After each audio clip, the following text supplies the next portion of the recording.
저는 오늘 짐 정리하다가 신혼 초부터 남편 때문에 심리적으로 힘들어서 써놓았던 일기장을 보았는데 평생이 가나봐요. 아, 그거 봤구나. 우리 둘 사이에는 패턴의 변함이 없네요. 늘 남편에게 결핍을 느껴요. 뭔가 일방통행이라는 느낌이거든요. 해결 방법이 없나 봐요. 접점이 없는 느낌. 답답해도 그냥 살아야지 하면서도 또 답답하고 세월만 하염없이 흐르네요. 영원히 이러고 살아야 하는 건지 또 답답. 근데 여기에서는 이 두 분이 신혼 초에 싸웠고 지금도 싸우는 게 똑같다는 이 패턴이 신혼 초에 시작된 패턴이 아닐 수도 있다는 생각을 해야 돼요.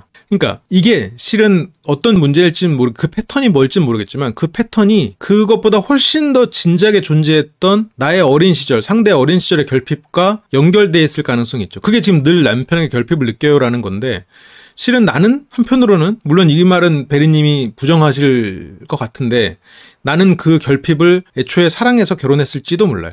그러니까 이 사람의 다른 장점을 보고 결혼했겠지만 그 결핍에 끌렸을 가능성이 있지. 머리로는 저 사람이 잘생겨서 저 사람이 능력이 좋아 했지만 그 결핍이 있어서 이 사람이 특히 더 뭐 안쓰럽거나 아니면 특히 더 멋있거나 그런 부분이 있었을 수도 있어요. 그런데 그 부분은 나의 부모님과 연결된 기억에서 힌트를 찾을 수 있을지도 몰라. 예를 들면 이 사람이 어떤 결핍이 있어서 항상 뭐 무시당한다는 생각을 당하고 아니 이거 너무 가져갑시다. 너무 많이 추정하지 말자.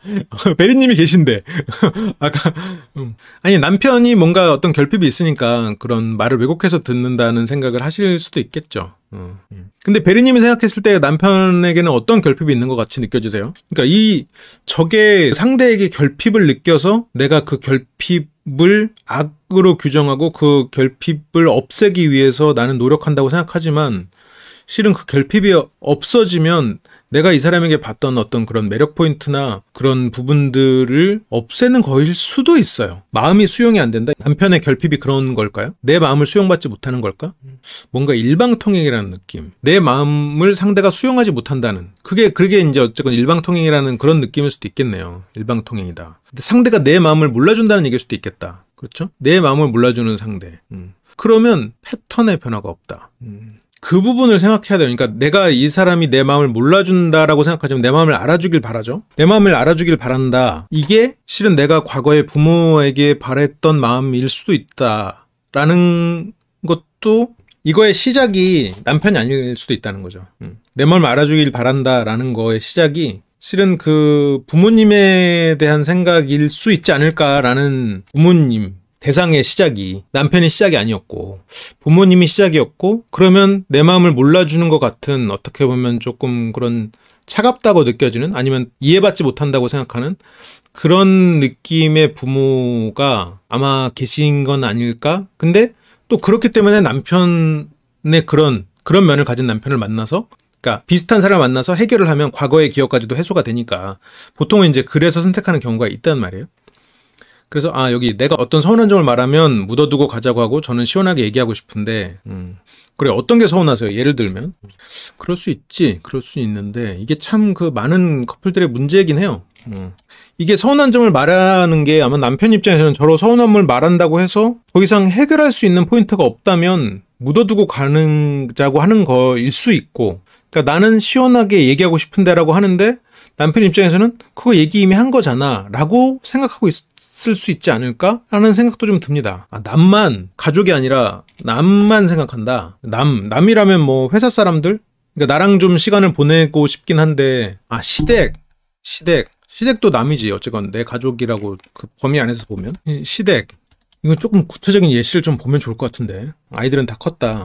그러면 결혼 생활 하신 지는 오래됐군요. 그러니까 신혼 초가 상당히 오래전이구나. 장성한 자녀. 남편이 은퇴했어요.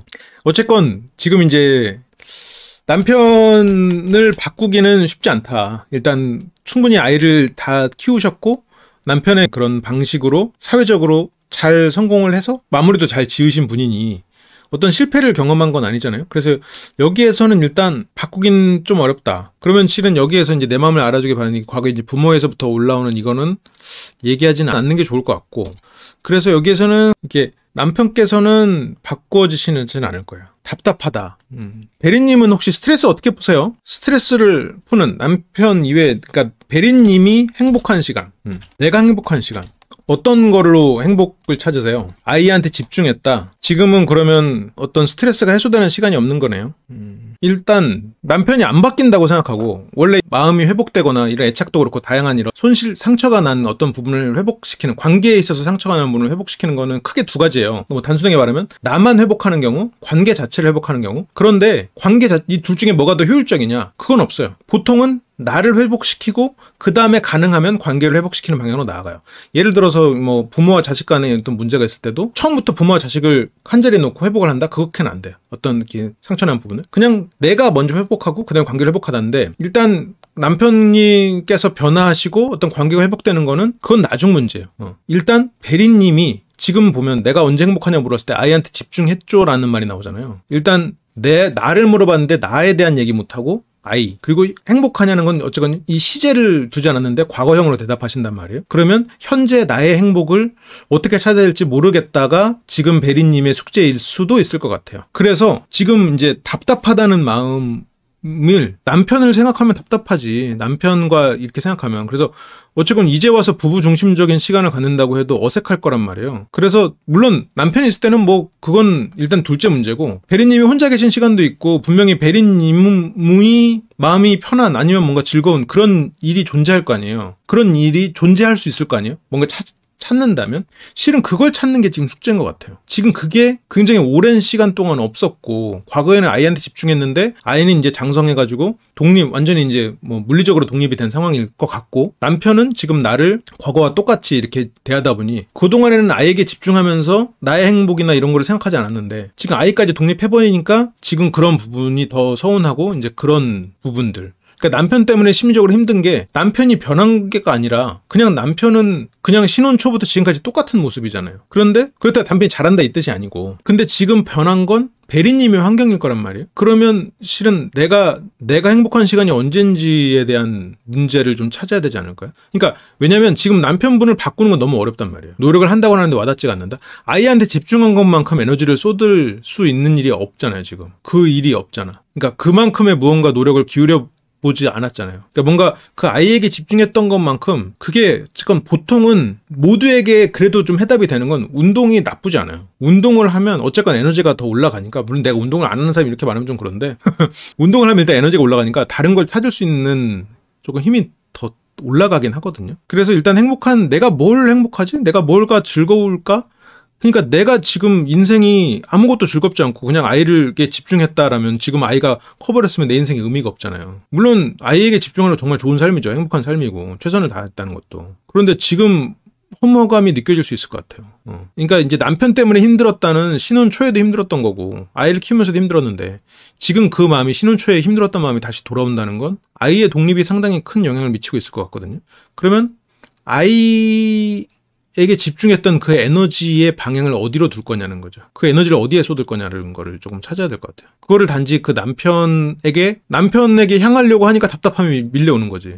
그동안에는 아이에게 집중하면서 그 부분이 조금 분산되고 조금 내가 에너지를 쏟으면서 행복감을 느꼈는데, 아이가 독립하고 그 에너지를 다시 남편에게 쏟으려니 좀 그런데, 일단 남편은 안 변하실 거니까 일단 나부터 내가 어떤 나의 일상을 평온하게 만들어놔야 내가 어떤 거에 있어서 괴롭지 않아요. 내가 일상이 조금 불행하거나 우울한 쪽으로 이렇게 좀 기본값이 설정되면 좀 뭔가 쉽게 안 좋은 일에 빠질 수도 있단 말이에요. 중독되기도 쉽고, 아니면 뭐 그냥 어떤 감정적으로 흔들릴 수도 있고, 괜히 더 예민하게 반응할 수도 있고. 그러니까 이 상황에서는 일단 좀 나의 시간을 어떻게 행복하게 만들 것인가. 냅두고 살려니 걸려요. 아니, 냅두고 살지 않아도 되는데 일단 24시간 붙어있는 거 아니잖아요. 남편을 제외한 나 혼자의 시간에서 내가 언제 행복하냐는 거지. 냅둬도 되고 안 냅둬도 돼요. 그거는 뭐 상관없어요. 근데 24시간 내내 안 냅두고 살지 않고 항상 뭐 옆에서 케어할 거 아니란 말이에요. 그러면 일단 내 시간에서 뭔가 있어야지. 내 존재는 지금까지는 아이를 키우는 거였고 이제는 남편을 케어하는 건가? 그렇지 않을 거 아니에요. 여기서 약간 베리님이 이제 조금 포지션을 좀 바꿔도 돼요. 내가 조금 약간 위험한 조언들이 좀 있긴 한데, 베리님이 조금 남편한테 할 말도 하고 좀 세게 말하고 좀 집안일도 좀 가르치고 좀 그럴 수 있는 환경이거나 그럴 수 있는 좀 연세가 되지 않으셨나 있기도 해요. 그리고 남자들이 은퇴해서 집에 있으면 되게 미숙하긴 하거든요. 그리고 굉장히 자존감도 떨어지고 뭔가 한 역할을 하다가 집에서 있으려면 좀 그런 부분들을 또 다독이고 아이고 잘하네 칭찬도 해주고 좀 우쭈쭈도 하고 실은 그러면서 충분히 이거를 해볼 수 있는데 실은 베리님이 너무 오랫동안 그 남편분을 뭐라 그래야 될까 이렇게 좀 대화가 오랫동안 안 되셨다 보니까 좀 그게 쉽지는 않을 수 있겠죠. 그러니까 뭘 지금으로서는 일단 남편을 배제하고 내 삶에 있어서는 남편은 그래 그대로다. 근데 남편은 그러면 배제한 시간 나머지 시간에서 내 삶을 어떻게 채울 것인가. 남편과 자식이 없을 때 나는 뭐지? 라는 생각을 좀 해보면 좋을 것 같아요. 그러니까 지금까지는 내가 어머니였잖아요. 어머니로서 아이에게 집중했어. 내가 행복한 시간이었지. 그러면 지금은 내가 언제 행복하냐는 거지. 과거를 떠올리는 걸로만 행복한가? 그렇지 않을 거란 말이에요. 지금 내가 언제 행복하지? 물론 아이를 키운 것도 행복했죠. 그럼 여기서 더 나의 남은 삶에서 행복은 뭐냐는 거죠. 그거를 조금 생각해 보면 좋을 것 같아요. 일단 내가 나의 일상이 행복해져야 돼. 나의 일상이 최소한 그 사소한 즐거움이라도 좀 찾아두시고 그래야 어쨌건 심리적으로 좀 회복이 되거든요. 회복 탄력성을 얻어야 되죠. 항상 뭔가 답답함을 가지고 살아가다 보면 그게 이제 실제로 이제 신체적인 병으로 이어질 수도 있으니까 관심을 본인한테 내가 행복한 시간은 언제냐라는 질문에 아이에게 집중했죠. 이거는 안 돼. 물론 그것도 행복한 시간이지만 그건 행복했던 시간이지. 내가 행복한 시간을 찾아야 될 것 같아요. 이게 지금으로서는 일단 숙제입니다. 숙제. 좀 요즘에는 워낙 이것저것 다 발달돼 있으니까 하다못해 뭐 자격증 따는 것도 요즘에는 너무 물론 뭐 그냥 돈을 내고 따는 정도 수준이지만 그런 거 공부하는 것도 즐거운 일이 될 수 있고 좀 다양하죠. 아니면 그냥 어디 전시나 이런 걸 가도 되고 아니면 그냥 항상 산책하는 루트를 만들 수도 있고 아니면 뭐 반려동물을 키우는 것도 방법일 수 있고 어쨌건 그런 거를 한번 생각을 해보시면 좋을 것 같아요. 일단 내가 좀 여유가 생기면 조금 관계를 회복할 수 있는 또 틈이 생기니까 구청에서 일하는구나. 뭔가 그렇죠. 그런 것도 좋죠. 어쨌건 자제분이 손주나면 육아 또 시작. 아우 생각만 해도 힘들다. 그 연세 많으신 분들이 그 아이를 키우는 게 진짜 어렵거든. 아이들이 또 워낙 체력이 넘치니까.